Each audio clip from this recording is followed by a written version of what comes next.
Tap, tap, tap. Does this thing even work? Are we even doing this? Is it really happening?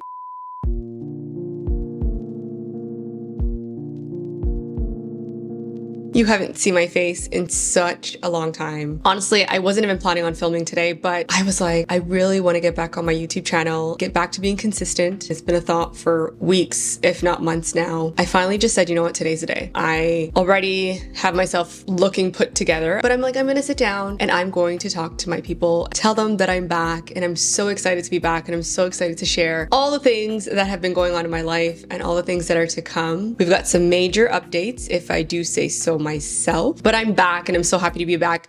Wait. Let me first introduce myself. If you don't know me, my name is Anissa. I was pretty active on YouTube prior to all the things that I'm going to be sharing with you in just a bit, but my name is Anissa, so if you are new, welcome. If you're a returning subscriber who has stuck with me, welcome back. I love you all so much. I really appreciate the ones who've reached out. There were a few of you that DM me on Instagram just asking if everything was okay and if I'm enjoying motherhood, but I really appreciate that anyone reached out to little old me. That's so sweet. Really sweet of you all, honestly. It means a lot to me that I created a community on here. So I'm actually gonna put this mic on me so I'm not like all over the place with it. Okay, so now that I have my mic on and I am nice and comfortable, I guess we've like sort of broken the ice here. Well, for starters, I had a baby who's no longer a baby. We have a 2-year-old. She's absolutely wonderful. We've enjoyed every minute with her. And as cliche as it sounds,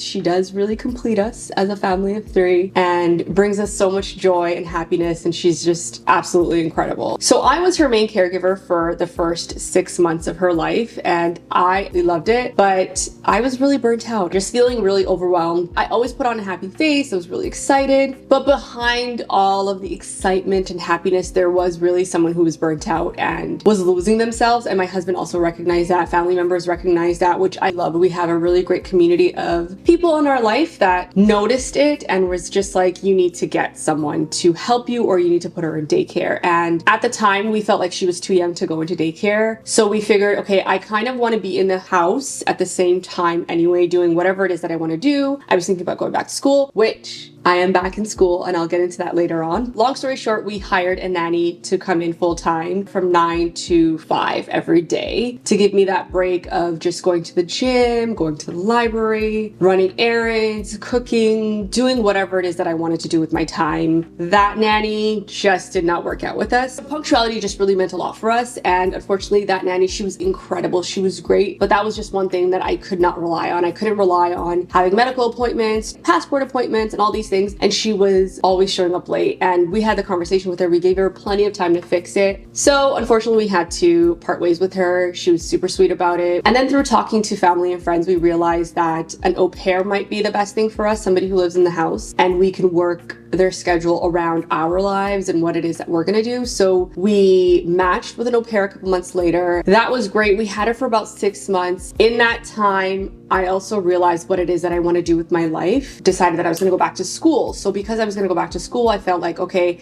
I think it's probably the best setting for our daughter to also be in daycare and just be around other kids, just have some sort of structure throughout her day. It just made most sense for us. So we had to part ways with the au pair after 6 months. And though our au pair was absolutely wonderful, we love her, we still keep in contact with her, it was a little weird having somebody live in your home. I totally understand the au pair program, and I totally get that that's the entire thing, right? Like, you welcome someone to your home from another country and they help you out with childcare. It's a great program. After testing it out, we just felt like, okay, this just doesn't suit our needs right now, and we're always up and traveling, our schedules change. It just made sense. The other thing was that au pairs don't always drive, so that was a little difficult for us. Ultimately, what we decided on is putting my daughter in daycare. It's been the best thing. Honestly, she's in a really great place. The place that she's at, it feels very homey.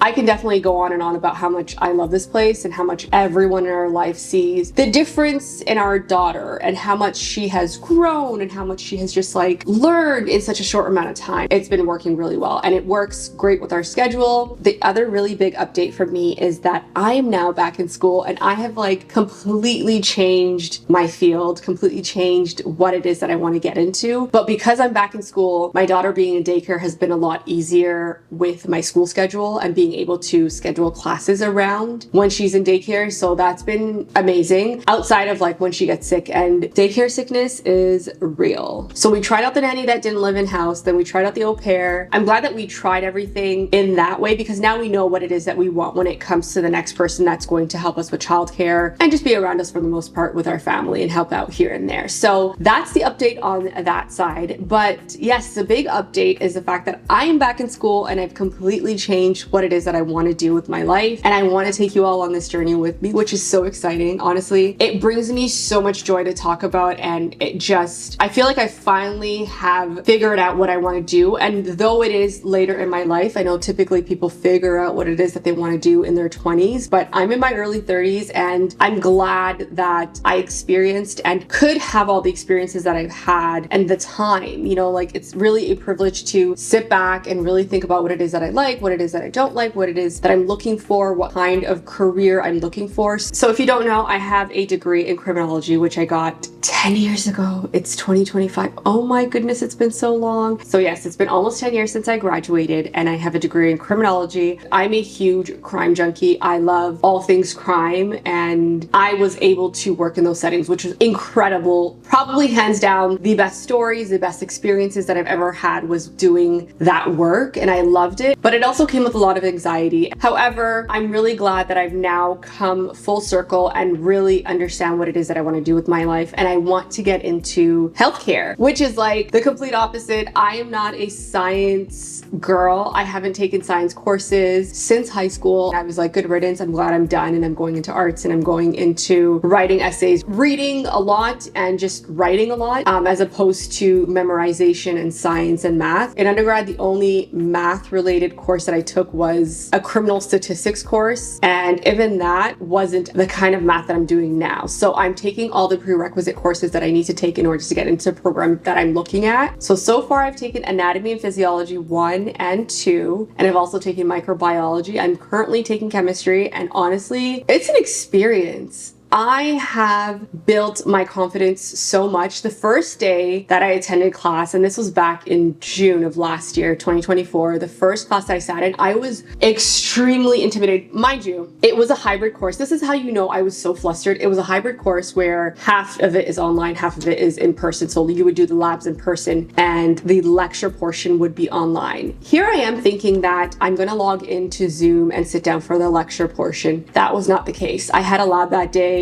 and I showed up extremely late because I had no idea that that was even going on. I was just so flustered. I was so intimidated. I was just so nervous about being a student again in my 30s. I'm like, oh my gosh, all these students are super young. You know, some of them are like as young as 17 and 18, straight out of high school, where I'm like, I have so much life experience and so many years on you. I can't believe I'm sitting here with you all. And can I do this? Is what I was really thinking. Like, can I actually do this? Is this going to make me feel uncomfortable? But honestly, people have just been so welcoming. My professors have been incredible, super helpful. That's what I've been up to. I've been in school basically what feels like full-time, but I'm not technically full-time. Last semester I took 2 courses. The semester in the summer I took the 1, and now I'm taking 1. It still feels overwhelming, especially like as being a mom and as being a wife, and I also have responsibilities and obligations to the people in my life that I love. It's all really become this balancing act of like being able to make sure that I'm present and around for each and every single person, especially our daughter and especially my husband, making sure that we find the time to still go on date nights and hang out and do fun things together. We have traveled a lot, and I mean a lot. We have traveled so much in the past 2 years that I honestly thought that we would sort of slow down with travel, but we haven't slowed down. We've actually traveled a lot more than we have in the past, but we have traveled so much. And we started traveling with her at 4 months. She was 4 months. I was not nervous. Honestly, she handled it like a pro. We went to Grenada Florida, we went to Mexico, we did DC, we did New York. And I know a lot of moms get really nervous with traveling, but there are so many things that you can buy to make your life a lot easier, especially traveling with a toddler. We have really figured it out. But I'll get into all of the details of like the things that we bought in the first year, the first 2 years with our daughter, things that we received from family and friends, from our shower that we either really loved or will probably never use again and are ready to donate it. I'll save that for another video, but I just wanted to come on here and tell you all what's been going on. So that's really it when it comes to all the updates. You'll see more of me. You'll see more videos coming from me. I have some new video ideas that I want to share with you all. Thank you so much for watching this video. I love you all so much, and I'm so excited to be back on here and be creating content for you guys again. So be sure to subscribe if you're not subscribed already, and I'll see you all in my next video. Bye.